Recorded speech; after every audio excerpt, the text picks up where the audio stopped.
WWE at UFC. Nag-merge na daw, hindi umano. Kakagulat. Woo!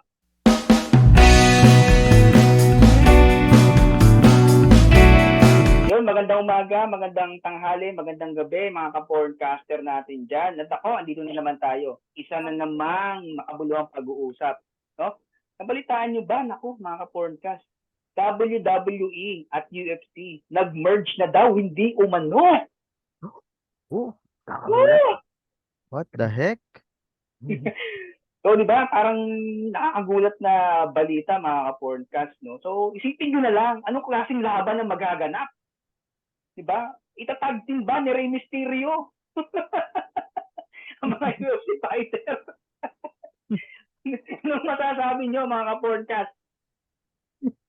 Si 619 yun. I-smack ni ano yun, ni John Cena si ano, John Jones. Gagawin. So, Yun ang mangyayari yung mga dream match natin, di ba? Yung mga dream match na Rey Mysterio Pwede. versus mga Adesanya. Kasi malaki si Adesanya, no? Pili tayo malaki-laki. Si Edge. Pwede ba si Edge, di ba? Pero matanda na si Edge. Makasipa pa kaya si Edge. Baka hindi umabot yung sipaan sa mukha. May edge pa naman eh. Ayun, no? May edge pa naman. Edge pa ba? Pero yun na nga. Di ba, nag-merge na sila ang UFC, then WWE. So, nag-form na sila ng bagong group or under one group na sila yung tinatawag na TKO Group Holdings. Diba? Yun yung may-ari sa kanila. Si R.V. Emmanuel yung Endeavor ata. Correct me if I'm wrong. Kung yun yata yung pangalan ng may-ari ngayon. Si Vince McMahon, hindi na siya yung leading shareholder ngayon ng Hindi na pala si ano, WWE. no? Si Vince McMahon, no? Hindi na. Sayang. Hindi natin. Bali, 16% na lang share nyo doon. Ay, si Calvo, anong percent niya? Sino? Si White. Hindi na. Ewan ko doon. Siguro Siyempre, malaki-laki din pa rin. malaki. Siguro malaki ang ano yun, share niya doon, siyempre, no? Isipin nyo Siya na ang lang, CEO no? ng UFC. Oh, Dana White. CEO siya. Meron din yun. Malaki-laki din yun. Kumbaga, nasa board of director pa din siya. Siguro, no? Ano kayo naisip ng mga to at nag-merge sila, no? Siyempre kasi yung UFC talagang, totoong laban kasi yung UFC, mga ka-podcast, eh. Diba? Totoong suntukan to, eh. Ang WWE kasi siyempre, akala ko nung bata ako, WWE, totoong talagang, well, although minsan nagkakatotoo, pero siyempre, just for entertainment lang, di ba?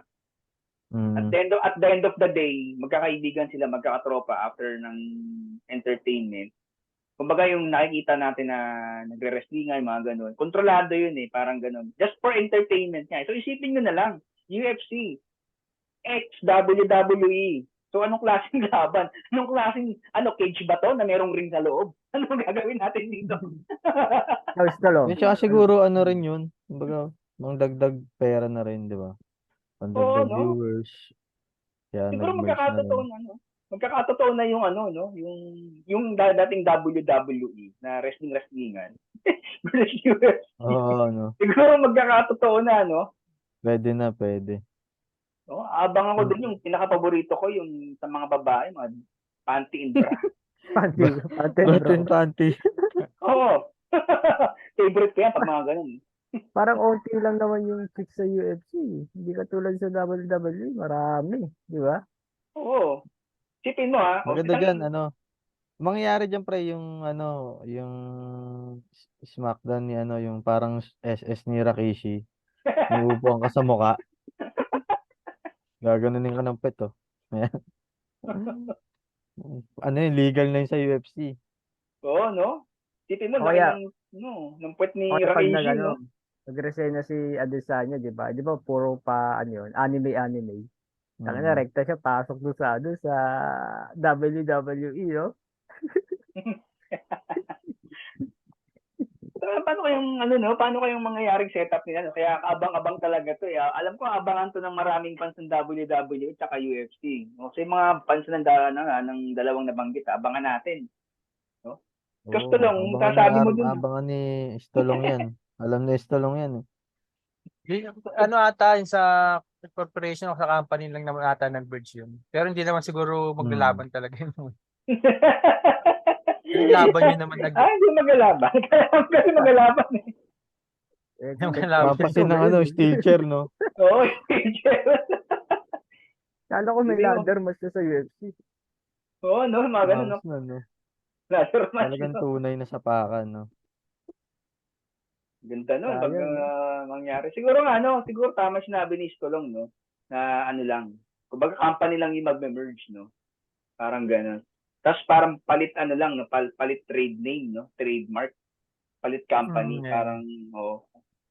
Ganun lang siguro mangyayari. Pero siguro, tignan natin kung yung WWE na setup ngayon, saka yung UFC, is still the same pa rin right after nila mag-merge. Sana may mga ano no, yung pwedeng from UFC na player biglang mag WWE o kay WWE lalaban sa UFC, no? Kasi si Oo. Brock nasa ano nasa WWE ngayon. Pwedeng ibalik uli sa UFC. Di ba? Oo Si nga, no? Impact dati, di ba? Pero kasi hindi natuloy yun, no? Oo. Kasi yung laban lang umayaw na agad. Sa ano Sino? Si CM Punk. Oo, wala yun. Si Brock Wala, talaga. mahina eh. Si Brock ang tumagal sa UFC. Oh, nag-champion pa yun. Tama yung katawan ni Brock, no? Utak, no? Sipin mo, pre, na may naglaban ng UFC, no? Tapos bilang Royal Rumble, no? Merong ganun, di ba? Tatluhan yata. Apatan. Abang-abang. Tapos bigla may may Royal Rumble bigla. Royal Rumble. Sipin mo, may title match, no? Tapos yung isang, yung nanalo ng title, may papasok ulit. Kumbaga, ang Lalabas sa title ilalim nun, ng ring ng UFC. oh, yun ang maging bagong title defense ng UFC. Kumbaga, babalik yung dati, no? Yung parang sunod-sunod. Tingnan natin titingnan gano'n katibay para madepensa mo yung titulo. Swerte yung mga fresh na papasok, no? Putik. Gagarahin bigla, no? Kukuyugin. Oo. Bag. Siyempre, UFC may pa yun, may kalampag pa sa file. May steel chair pa, no? Sipin mo si Undertaker biglang pumasok, no? Yan, chino. No. Mga binabanggit nyo, mga retired na eh. Old school eh. Magbabalik Old nga school. kasi mag-merge sila eh. Tingin mo si no? Pagalit ang ng 1990s po yung mga pinapanood nyo eh. Siyempre, di ba pre, oh? Buti nga Isla walang ng bumanggit labo. ako Hogan, eh. Undertaker, di ba? Nilipad yun. Di ba UFC pre, bigla kahampasin ng ng steel chair, no? Legal yun. Sakit nun, no? Kung totoo, tumba. Hospital O, talaga diba, yun. no? Ito talaga nun. Nampasin ka ba ng steel chair? At saka yung mga parang table match. Yung babalin mo yung table. Di ba may ganon?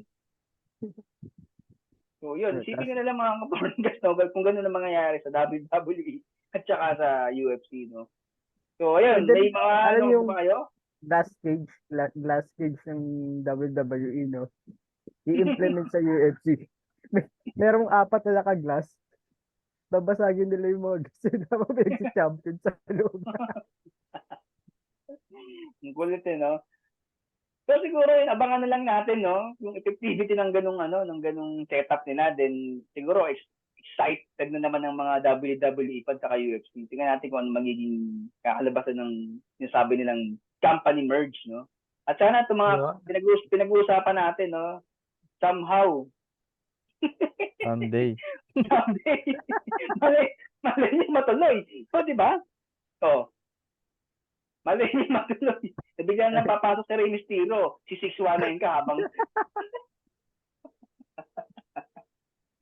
Then, kidding aside, no? So, siguro may naisip sila ibang concept naman siguro, no? na mas magpapalago sa kumpanya nila, magbibigay ng mas magandang entertainment. Di natin alam eh, di ba?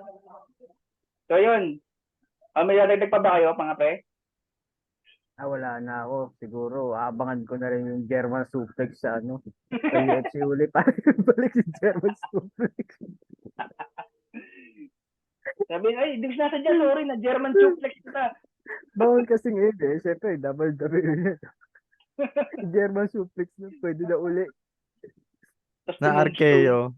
Tombstone ka, no? Bag! Abangan ko. Pedigree. Ewan ko lang talaga kung sinong matira matibay. Yung mga SS nila, mga SmackDown nila. No? Hindi ka Mga super nila, no? Oo, SS so- kung tawa. Abangan na lang natin yun, ano? So, ayun. Isa na naman yung makabuluhan na medyo may kalokohan, pero may laman. Ang ating Yun.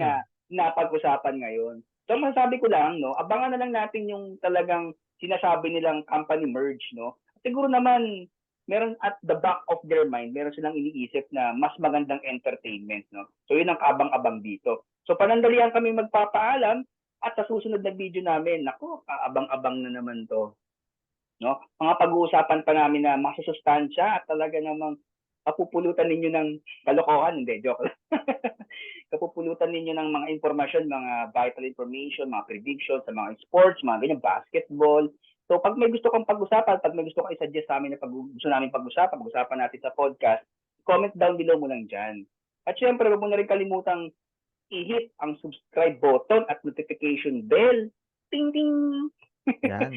Matagal na naghihintay sa'yo yan para lagi kang updated pag meron kami mga bagong video, no? So ayun, panandali na kami magpapaalam mga ka-podcast. Hanggang sa muli.